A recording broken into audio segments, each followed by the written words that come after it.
सर्ग्याचे राणिये उल्हास पाव. हालेलुया. कित्याक जाका तूं वळोवंक फावो जाली. हालेलुया. तो आपणे सांगिल्लेबरी पुनर्जीवन जाला.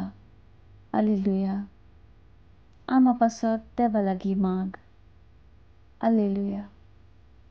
संतोष आनी उल्हास पाव अंकवार मरिये. हालेलुया.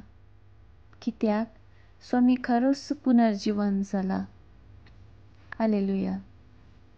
प्रार्थुया. ये देवा, तुज्या पुता आमच्या स्वाम्या जेजू ख्रिस्ताच्या पुनर्जीवनपणावरवीं संवसार संतोषावंक तुवें दया केली. ताच्या माये अंकवार मरये मारिफात सासणाच्या जिणेचो संतोष आमकां लाभसो कर म्हूण आमी मागतांव. त्याच ख्रिस्ता आमच्या स्वाम्या मारिफात. आमेन.